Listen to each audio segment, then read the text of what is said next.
Welcome back to How to Be a Better DM. This is the show designed to help you become the world's greatest dungeon master, and we do that by dissecting what works and what doesn't work and talking to people who have been there, done that. And actually, today we have a very special episode. It is a Dungeon Master coaching episode. So today we are joined by our friend Samantha Fortune to talk about her campaign and to see if we can help her find any way to untie some of the knots that are there, or possibly connect some of the threads that, aren't connected yet. And she has a very unique situation because she has a couple different campaigns taking place in the same world, and they all sort of need to meet up at the same time. Anyways, I won't give you a spoiler. We're going to dive right into our Dungeon Master coaching session today with Samantha Fortune. If you're interested in a coaching session like this, go to sessionzerostudios.com/coaching.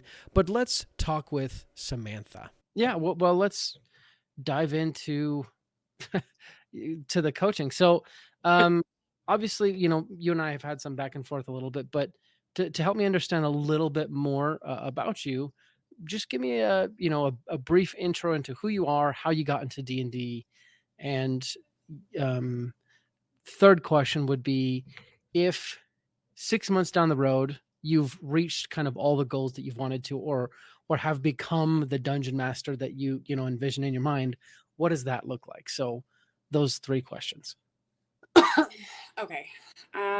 First, about me, I got into D&D probably 3 years ago. A friend of my partners asked us if we wanted to come and play at his table, and we never played D&D before, so we bought ourselves a set of dice and took snacks, the normal. Yeah. Played in that campaign for a while until we actually moved away, and then we didn't put a whole lot more thought into it. We just kind of dabbled here and there. Mm-hmm. And one day when my partner was at work, I sent him a text and I'm like, hey, roll a d6 on your phone. He's like, okay. I was like, all right, great. You're a warlock. And roll a d4. And you're a gnome. And you're walking through these woods. And we just we went from there. I was playing on, I think it was Google Drive. I was just keeping a note of what we were doing and how we were going.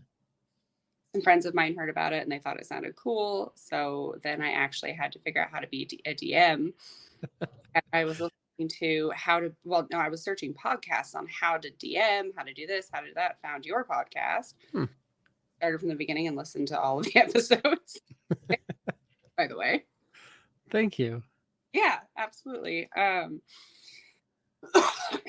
then let's see. I think that kind of answers question one. And so I, from my experience of playing and DMing, I like the not having to come up with everything right in front of my, I do the play-by-post. So I still have set sessions. I've been using Quest Portal as my virtual tabletop. I've been using Dungeon Alchemist to build my rooms, and I've been using Incarnate to build my maps. So I still give my players a lot of the things that I had from my live D&D sessions. I just don't have to come up with stuff on the fly. So yeah. I like that. I like the typing aspect of it. I like that I do it in Discord. So if I forget something, I can just hit Control F and look back however many months ago we talked about it and add it back into my information. 6 months from now, I found out about Start Playing, and I've been hosting a few paid players, and I started a new Frost Maiden campaign, and I'm trying to run that one day a week as a paid campaign with 4 to 6 players. So I guess I see myself improving my skills, still doing the play-by-post, working on my world building, running modules. I mean, it would be really nice to just be able to DM. Yeah. I get that. That is awesome. I have to say, first of all, congratulations on doing paid dungeon mastering, right? That's something that a lot of people probably haven't been able to quite, reach. So the fact that you've done that that's a huge accomplishment. So, make sure you give yourself enough pats on the back for that. Yeah. Okay, awesome. Based on the email that you sent me, some of the things that you're kind of thinking about right now, and we can talk about anything you want to, but I'm just sort of bringing back what we already talked about in email. You mentioned bringing all the threads together in your different campaigns and trying to make sure that happens. You also mentioned walking around, right? And I took that to mean travel and how to make that fun and interesting. Including those things, right? What do you want to talk about first?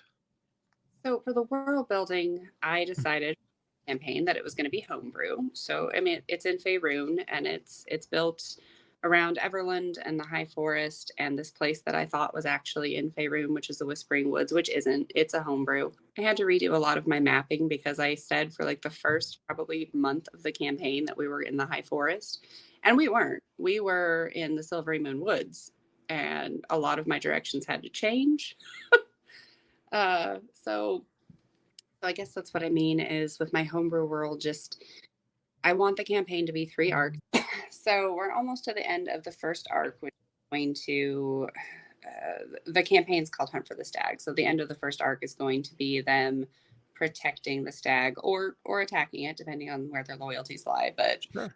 may or may not live at the end of this. So trying to keep the way that I've played this campaign is it's more about the players and less about the parties.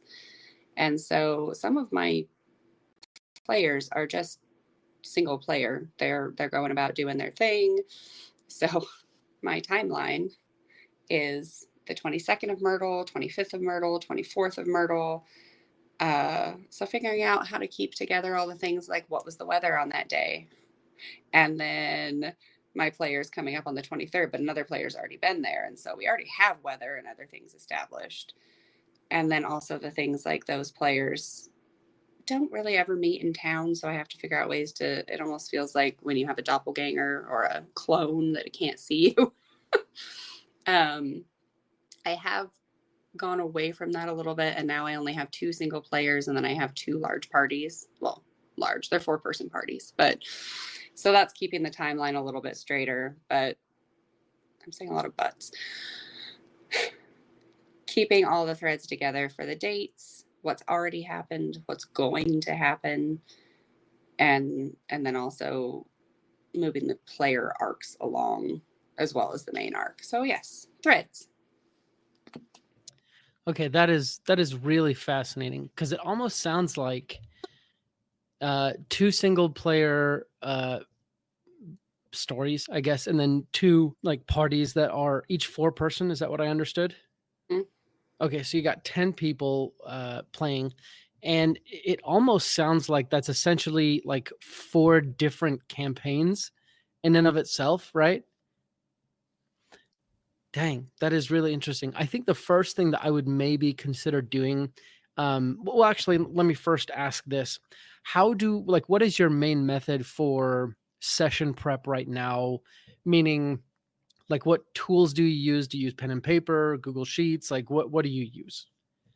I have kind of migrated over. So I use Quest Portal as my tabletop, and there is a section in it to record session notes. So I've been kind of doing the session notes as we go just to keep track of that. And then if I have time to prep for a session, I put some of my dialogue in there. I plan my fights and my monsters ahead of time by putting those into Quest Portal because you can put them into the scenario ahead of time. So they have their stat blocks and they have their pictures and they have, everything already going for them. I don't use a lot of pen and paper except for when it comes to my maps. If I have to do a map on the fly, that's where my pen and paper comes in so I can get my bearings uh, and then we have everything past is in Discord. And then I think I mentioned that we're writing a book. So we take everything out of Discord that we've done for play, we clean it up, we rewrite it, and then that is the book that we're writing. So I do a lot of pantsing. I think that's the right word for it instead of prepping. I love that. I love that. Okay, so you're using Quest Portal to keep session notes, and then in preparation, from what I understand, you kind of jot some things down here and there, mostly in Quest Portal, but then looking backwards, you use Discord as sort of the record of what actually happened and things like that, right? Okay. I think one thing I would maybe consider, and honestly, I wouldn't do this for most other campaigns, but because in your case, there are different stories that have to intersect with important ways, I would maybe consider planning sessions in terms of days, right? So like you mentioned the dates. Like this is the date and then this is the weather. These are the events that are happening worldwide, and then campaign 1 this is what happens, campaign 2 this is what happens. That can get somewhat difficult, obviously because you have to have a fairly intimate knowledge with the calendar system. And honestly, that's one reason why I don't necessarily recommend that for most campaigns, because for most campaigns, that's just a little bit too tedious, right? And honestly, maybe in your case, you don't necessarily need to understand the calendar system. You could honestly just say like, this is day 1, this is day 2, or whatever, right? Just some sort of way to make sure that the days sort of stay the same. And then because you're focusing so much on the players, they get to interact with the same day, each in different circumstances and things like that. What do you think about that? What if they're playing at a different pace? Meaning, let's see. So I have one player and they're a single player and they only play hour and a half sessions each Mm-hmm. week. And so their timeline goes by much, much slower. I think we're still on day 1 and we've been playing for I think 5 sessions now, which is fine. There's a lot in it. We've had a battle, we've had, things around town. He's gotten a whole bunch of things. He already has a pet. Like there's a lot of, like timeline progression. That part is fairly slow. Yeah. Where we have another group that has had a whole bunch of travel time. So we've had 4 encounters along the traveling, but that was the whole day, and there wasn't a whole lot of downtime as far as going around shops and selling things and finding pets. And so I guess maybe a way to merge those together would be for whoever's slower there, you could just put in like, hey, you spent 4 days doing your room crafting. Congratulations. Because I also have crafting in my game. So they have to get 5,000 hours of crafting if they want to become a master. Very long term. And that's one thought for how to keep them all meshed together on the same timeline. But that is something I get stuck on is, and also dates that are coming up. So like the end of Myrtle is the hunt for the stag, which is going to be the completion of Arc 1. And I need everybody to be on that day at the same time. And I'm like, okay, well, do I tell my players, hey, you can't play this week because you played too fast? That doesn't seem sustainable. Okay. So if I've understood, on at the end of Arc 1, your plan is to bring them all together to make one cohesive party? For anybody who can make it, yep. Gotcha. Okay. Interesting. Gonna be a big boss. I think downtime activity might be your friend in this for sure. But also theoretically, the travel time that your 4-person parties have done, the individuals will likely have to do the same amount, right? Or at least cover the same distance. They'll have to be in the same time and space in order to become that cohesive party. So I think that could be your friend. But honestly, I do think at this point or at some point, you might have to, sit down with your players and say, yes, just so you know, the plan is to have everyone come together as a cohesive party, right? And because of that, I'm going to need to finagle how certain things happen. Are you okay with that? I do think not all the time, but sometimes it is valuable to sort of pull back the curtain as the DM and say, I have these things planned and this is what we're kind of building towards. Um, is there something or anything that you want to have happen before then, and how can we make that happen? Uh, what do you think about that, though? I like that. I'm actually still stuck on one of the first things you said, which was plan the days out ahead of time. And I can't believe I haven't thought of that. I don't know why I'm rolling the weather die the day that people get to that day. Well, I mean, it's hard because as a DM, um, we create this story, but it's like the story is only a blueprint, and then the actual story isn't fully written until it happens, right? Which in your case, very interesting because you guys are actually ex post facto writing down what happened and literally writing the story based on what happened.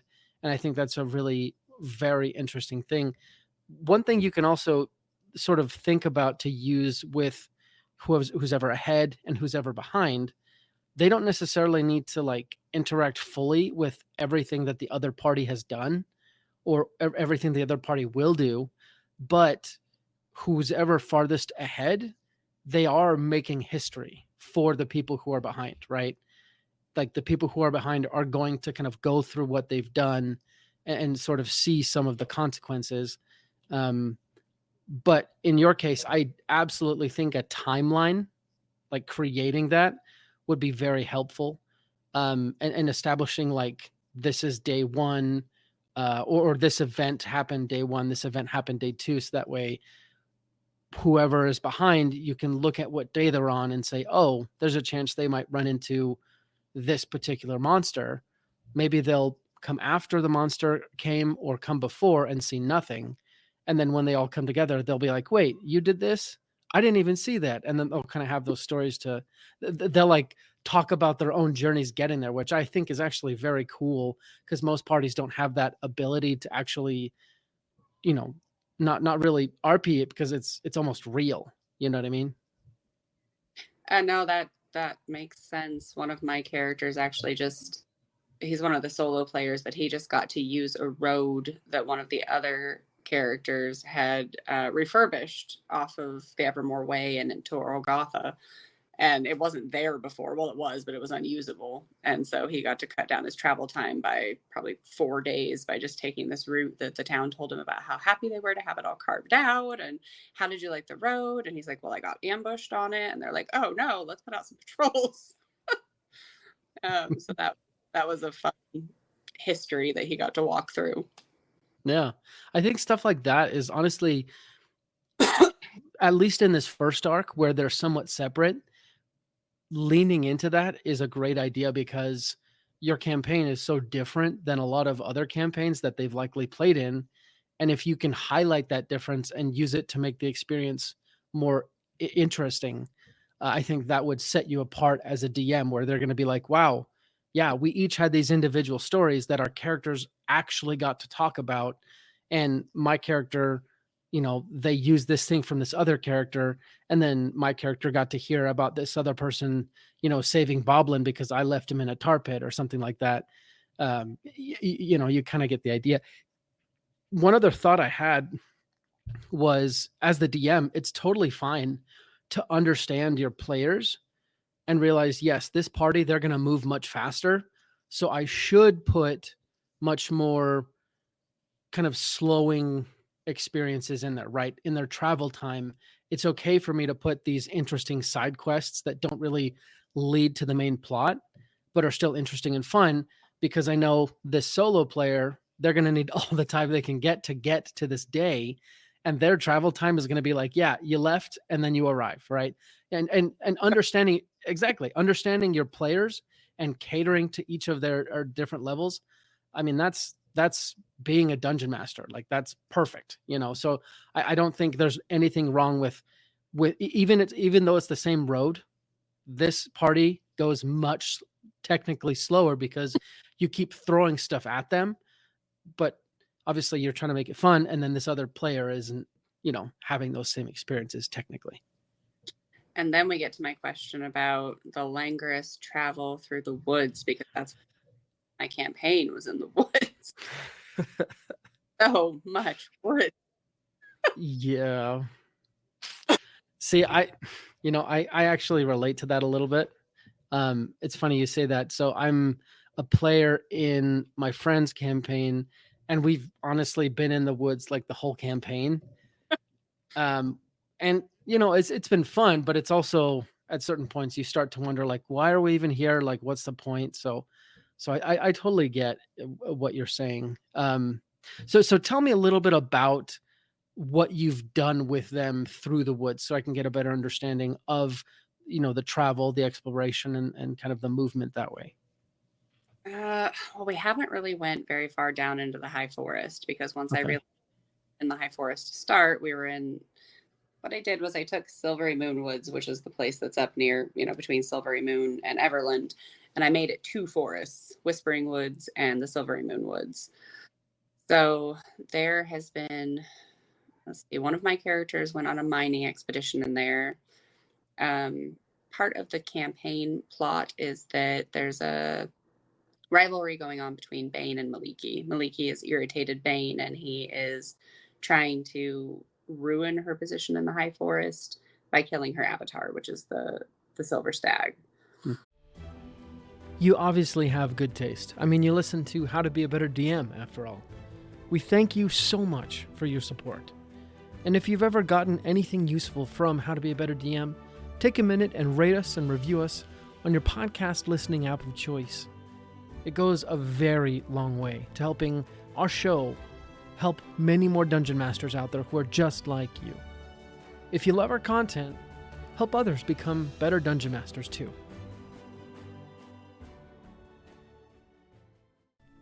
Do you want to play Dungeons and Dragons with me? Well, you can. We offer professional dungeon master services. That's right. All of our podcast hosts are professional game masters that you can hire for your private or corporate Dungeons and Dragons game. We can do one-shots or long-term campaigns. And if you want to schedule your first session with us, go to sessionzerostudios.com/dungeon-master-4-hire and get started and hire us today. Wouldn't it be nice to gamify your Dungeon Master abilities? In D&D, characters can reach level 20, so why can't Dungeon Masters? We're happy to tell you that now you can. We created the Dungeon Master Level Up Guide for you. It's a simple tool to gamify your progression to higher and higher levels of Dungeon Mastery. It includes Dungeon Master levels 1 to 20 with associated XP requirements, as well as a long list of Dungeon Master activities that will give you XP to get you to level 20. Each activity has a challenge rating and an XP amount. In order to level up, all you need to do is find out how much XP you currently have, find out how much you need, and then pick activities to get you there. You can get the Dungeon Master Level Up Guide for free by going to sessionzerostudios.com/newsletter. Sign up for our newsletter once you get there, and we'll email you the Level Up Guide in the first email. Finally, leveling up as a DM can be as fun as leveling up a character. And he has militarized the bandits and kind of put them in a more of a cohesive attack force to cut off trade routes to Everland, to irritate members of the High Forest, just all kinds of things. So there's been a lot of bandit activity, a lot of rescue missions, caravan escorts. My last one that I thought would be funny is I sent them from the Adventurers Guild into the High Forest, into this place that I've kind of been mapping as I go, because one of my main characters has spent a lot of time in there, and he actually has a map that he's been drawing that I've been building for him as he goes. Wow. Navigate it. And they get to this, what it's supposed to be a artifact retrieval mission from a rundown, undead infested ruin, a ruined temple.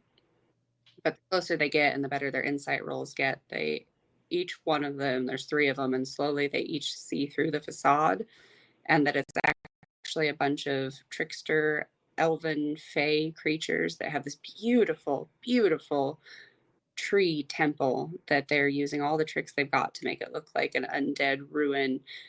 you've got skeletons coming at you, you've got necromancers coming out.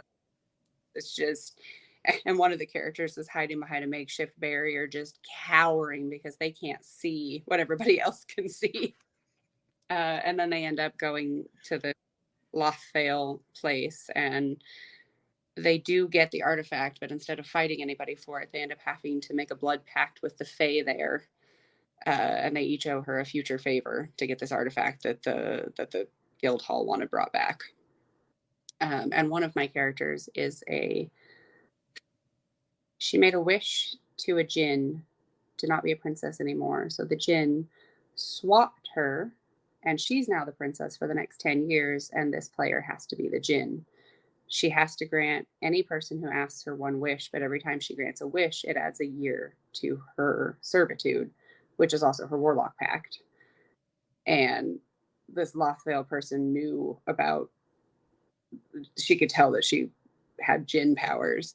So she made a wish that the forest not be able to be found by anybody. She didn't want to find it once they leave. Hmm.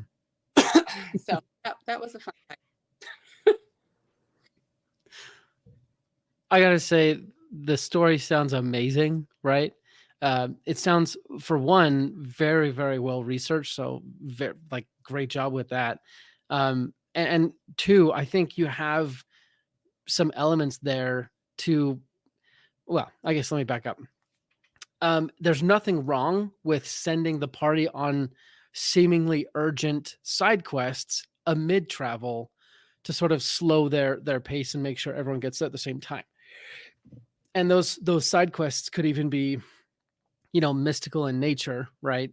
There's nothing wrong with saying, hey, you were in the Feywild for 15 days, but it's actually only been an hour here. I know that's kind of a cop out, but I see. Yeah, you've probably done that before. Yes, I didn't even know if it was a legitimate thing, but I did have one from the Feywild find a Feywild portal and move them 15 days ahead because I needed them to catch up. Yeah, like there's nothing. I mean, there's nothing wrong with that, and there's everything wrong with that. Like, anything in D&D works as long as it works. And the way it works is if your players are totally okay with it. The way you tell if something's working is if it's working for your players. But I think you have at least two opportunities that you could easily just use, right? The first one is those favors. If you need, you could just have that, Feywild entity say, hey guys, I'm cashing in a favor and I don't care if it's not, convenient for you. I need you to do it right now. And then they have to go on XYZ quest, takes however long. And then they make their way back coincidentally, which in storytelling, coincidences are very, very common, right?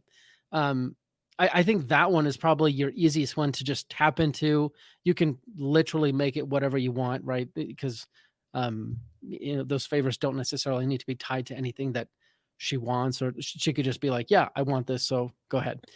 The second thing you could do is easily just tie in some sort of element from a backstory.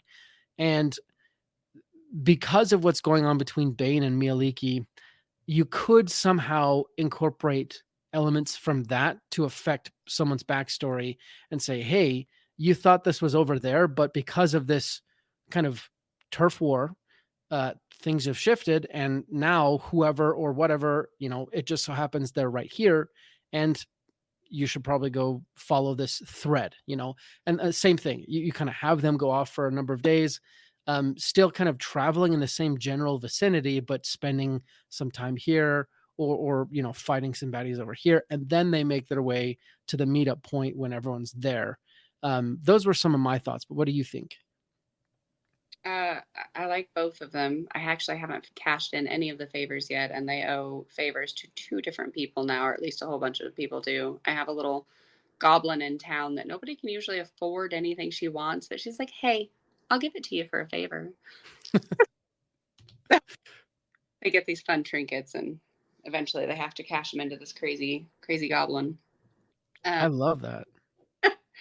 and then, yeah, I like the other two. I have had some Not very many, and I probably haven't utilized that as much as I can. So I'm going to write that down as a note. But I've had some side quests where the stag has made an appearance and called them off on some kind of thing to eat up some of their time. Yeah. And sometimes it's because it's their first time seeing it, and sometimes it's just because, hey, you haven't seen the stag in a while. This is great. Go get a trinket. Yeah. I love that so much. And honestly, you could also use that same tactic with the player that's maybe a little bit slower, right? Like, you've been spending a lot of time in the city. Sorry, but the bad guys are kicking down the door, right? That's an expression I get from the podcast Writing Excuses. If you've ever listened to that, Mm-mm. it's really good. Definitely one worth exploring.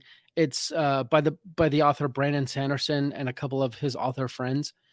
But they basically say, if the heroes are sitting down and talking too long, right? They're like, have the bad guys kick the door down. So in your case, you could absolutely say, yeah, you got this awesome pet and you're waiting for XYZ thing to be crafted. But at the same time, these bandits have snuck in and they've stolen everything in this tavern and also the tavern keeper. And he's a friend of yours. So you might want to go save him or something, just kind of like force them to move forward a little bit. And obviously you have to be somewhat light-handed, but there's nothing wrong with, and I hate the term railroading, but you're giving them a small push towards cohesive partyship. Right. And I did ask, I put out a poll for my players just to ask, like, hey, do you like sandbox? Do you like hybrid? Or do you like a nice railroaded game where I'm keeping you on the plot line? And pretty much everybody said hybrid or sandbox. So I'm like, great. That means just keep doing what I'm doing with a little bit of nudge here and there. And otherwise, like, you have a side arc. Tell me what your character wants to do. Exactly. I think the best DMs, they know when to, I don't want to use the term railroad, but they know how to entice the players into the next chapter of the plot. And they also know when to stand back and let the players decide what the next chapter of the plot is. And I think probably one of the hardest things of being a DM is knowing or getting that gut feeling of, yeah, it's time for me to step back, or no, it's time for me to like cause something to happen, to introduce some sort of variable that they don't know about that's going to force them to make some sort of choice. So does that help at all with the travel, or is there anything on that vein that we can still talk about? It helps. I think my main worry is, the nice thing about having the separate parties is they haven't done the thing the other party has done yet. I've done it already. Mm-hmm. So I'm like, is this boring? They seem to be, they came back for the next session. So no, that I like the idea of using the favors, even if it's using favors from town and then like on the road, either having the stag come out or have them chasing a raven to go off after Bane, or using downtime activity. I like the idea of tying stuff into their backstory. One of my players, I just listened, sorry, but I just listened. I think it was the interview you did with Jay. Is that the right name? What do we talk about? Because we had two J's. The Swole. Yes, Jay Foster. Yes. So I literally listened to that episode today and then put out a 6-question poll to my players, like, hey, we're going to do these check-ins more often, but I want to know how your character's feeling, how your player's feeling, what if anything you'd like changed, what you like about the table. So I sent them this survey. One of them's answered me so far, but it was helpful because I found out some stuff about one of my characters that they would like for part of their character arc that I had no idea and definitely did not have in the plans. So yeah, shout out to that. I also followed him on TikTok, so that was cool. Yeah, you should reach out to him, send him a message, and say, thanks for coming on the show, because honestly, that's one of the best ways to show appreciation to him for sure, is just reaching out. I like when he said that, I was kind of blown away because it's such a simple thing. But to your point, I absolutely think there's every every DM should talk to their players and say, in your imagination, what is the ultimate version of your character, right? Like, what do you see them becoming? Because, you know, as a DM, you have a pretty big part in how that happens. But also, you know, there might be some dice rolls that foreclose some of those opportunities and create something completely new and exciting. Um, Shoot, there was something else I was going to say. Oh gosh. Oh man, it just fell off the tip of my tongue. Okay. You were just talking about Jay, and then we were talking about travel, Using backstories. using backstory. Gosh, what was I going to say? It's probably not important. It'll come back to me. Okay, so what other kind of hangups do you have with travel and like trying to figure out how to make it? Oh, that's right. That's right. Okay. Yes. You said this party has done this before, this other party hasn't. I think, like I mentioned before, because they're essentially traveling on a couple different timelines and each of them are slightly different, they're if it were me, I would use the experiences of one party to impact all the encounters to change them slightly so the people coming after have a slightly different experience. So for example, you know, now this part they you know gave the wish, this other party can't find the forest because of the wish. So something else is going to happen there because of that wish, right? They're going to be in that area and then they're going to have some sort of encounter that's going to change them and their experience because someone wished that this particular forest can't be found. And even if this party is in that same spot, they won't find it. Why? Right? Does that make sense? Mm-hmm. And I think that might be a nice way to, for one, make it nice for you so that way you're not doing the same thing over and over again, kind of make it a little bit more fun, but it also makes the setting dynamic because again, when they inevitably talk to each other about, yeah, we gave this person a wish, and then the other party's going to be like, who did you do that to? Because we were in that area, there's no forest, right? And they're going to kind of connect the dots a little bit. I like that. There's a lot of I mean, it just kind of reminds me of like a rock going down a hill and leaving a path behind it. You're not going to see Exactly. the other person is. You're going to see the rut left by the rock, this trench you have to get over because they made a mess. Exactly. Like, you know, the first party fights a band of bandits, and obviously they don't stay to bury the bodies. So that when the next party comes by, instead of fighting bandits, they're fighting gnolls who are eating the bodies of the bandits. You know, and there's sort of consequences for each of their actions, and whoever comes after has to somewhat deal with those consequences. I think that, especially when you look back in the book form, um, and you can see those while you're reading it, I think that would make for a very interesting story. And it's also a way to tie the different stories together in a cohesive timeline that is still separate. Absolutely. And I also think it's a great way, depending on how their backstories connect, you can also introduce, going back to Jay, you know, he talks about picking a theme that you're going to use for your story and then finding ways to pull out differing opinions within your characters about that theme. And those opinions might not be wrong, but they are contrary. So, you know, this party comes after they leave the bodies of the bandits, and some of the bandits aren't dead, but they're dying. And so this party that's coming up, they see these dying men and they're like, we got to do something to save them. So they save them, right? And then the next party comes back and these bandits are back to health and they're still pillaging and stuff like that. So you can kind of add some inter-party controversy, perhaps, maybe might be the term, to get them start talking and thinking about like, okay, but like, do we want to kill this stag or should we save it? Like, what are the consequences of both choices? I think in your position, that's a very rich area for storytelling. I think most of them are going to want to try and save it. I haven't managed to find a single player who wants to be evil. I tried. I got polls. Anybody want to be evil? Sure. Uh, but there is going to be a $20,000 gold bounty on the stag's head, which maybe that'll be enticing for some people. Oh yeah. The idea of the stag hunt is that once every like 300 to 500 years, this stag comes around. He's pretty ancient and he's more magical than not. But usually it's a hunt for the stag's favor.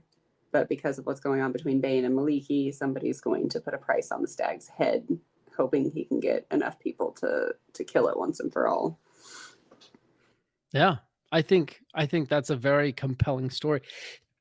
And if you can manage to find some way to get one of the characters to start considering it, right? And it might be too hard, but thinking of some way that there's other unintended consequences of not killing the stag or something like that, that's always an option. But I think the 20,000 gold, I mean, if 20,000's not enough, the nice thing about bounties is you can always say, oh, the bounty increased, right? Because no one's done it yet. That's often how it goes with, traditional bounty hunters or whatever, right? I'm thinking about your bandit. So what they've been doing is going through the woods, and one of the characters is a geomancer. So he's been using mold earth to dig giant holes and throw all the bodies in, and then just cover them back over. So if anybody goes along thinking these are nice new treasure holes, they're gonna have another thing coming. Yeah, yeah. And I mean, even with that, like, there's nothing to say that, in a weird spiritual sense, dumping a bunch of evil men's bodies in one giant hole, maybe that'll create some ghosts, and that part of the woods is forever haunted now, right? Like, you can like, there's so one of the Angry. yeah, yeah. One of the funny things about D&D is, and people make a lot of jokes about this, is players often don't think about the consequences of their actions. And I mean, they don't necessarily have to, because as dungeon masters, we kind of move on with the story. But in your case, you have the awesome opportunity to be like, yeah, this is what happened because of those actions, right? However well-meaning, these are the unintended consequences, and you have to deal with them. And also, people coming after you have to deal with yours. And I think it's a very interesting position that you're in, for sure. I think that actually will help with some of my woods traveling. I like that. Just changing it enough to be either consequences or, you know, good or Yeah, bad of what the yeah, party before you has done. I like exactly. Maybe like it was a good thing or whatnot. But um, yeah, thank you so much for joining me, Samantha, and allowing me to, first of all, enjoy your story, because I think it's super super cool. So I have two last questions for you. First one, um, is there any other way that I can, help out, or lend my opinion? Or, remember, these are opinions, so take it for what it's worth. But anything else that I can do to help? um well, you've already given me an idea for ghosts. And nothing comes to mind. Uh I'm sure something will come to mind when I'm done talking, but Yeah, yeah. Well, no, I sincerely hope this helped. Even if it's you thinking about everything I said and then thinking, nope, I'm gonna do the opposite. If that's what happens, perfect, because at least it sort of, got rid of the rut or whatever. I did think of something. Do you have any suggestions as far as, because I am going to build at the very least the weather out for the next month? Do you have any suggestions for good uh, software apps or websites or anything that would be better than my Excel document for the month and the weather and what happened that day? Honestly, I'm super cheap myself, so I do love, like, Google Sheets or Google Docs or stuff like that, Excel. I have used World Anvil before, and gosh, there was another tool that I used. It's more for storytelling. What was the name of that? Oh, that's gonna friggin' bug me. I'll think about it and send it to you in an email. But it's fairly similar to Quest Portal, except World Anvil's more focused on world building, right? Just kind of And it does have a timeline aspect where you can create sort of documents and you can attach those documents to a date in the timeline. And that might be a simple solution. But I mean, based on the weather, I would keep it simple. And I would probably pick, honestly, this is what I would do. I would look for somewhere in the United States that has a similar climate, right? A similar feel. I mean, you're in the Pacific Northwest. I'm Like that's, that. yeah. See, like if that's the case, I would try and figure out what month of ours would most closely resemble, and then go back to last year's 2023 of that month, and then look at every day and the weather in your area or the area and just copy and paste, right? Keeping it very simple. It's already random because it was last year, but it's also somewhat cohesive because storms that rage for a couple days, they're going to stick around for a couple days. But you could always use, AI generators and be like, hey, give me random weather for an entire month or whatever. There's lots of simple solutions. But for me, I wouldn't look too much into the weather unless you want to make the weather a specific plot point, like something is happening causing the weather, or the weather's going to cause something to happen. If that's the case, then yeah, you need to, have some sort of deliberateness. But otherwise, I think Pacific Northwest weather from last year, like boom, that's perfect. Yeah, that's great. That's better than weather dye, and it is kind of the same hills. I've been talking about the snow melt because it's early spring, and Yeah, honestly. Are you on the eastern side or the western side, we're on the or mountainside. the mountain side? So Yeah, that's the western side? yeah. Okay, awesome. Yeah. Um, I mean, directions. We are not near Seattle. okay. Okay. No worries. I only know a little bit about Washington because my wife's family lived up there and stuff. So but the mountains there, depending on which side you're on, you can just pick a place and then get the weather for that place for last year, and you've got like real weather, so it'll feel real. We're in Northeast Washington. There we go. I'm like, Awesome. Oh, so like Spokane. yeah. Oh, cool. My brother-in-law and sister-in-law used to live up there, or still do. It's kind of unclear, but anyways. On one of the podcasts, I was like, he said Spokane. Yeah. Yeah. Okay, so last question. And this one's actually specifically for our audience because you are a paid dungeon master.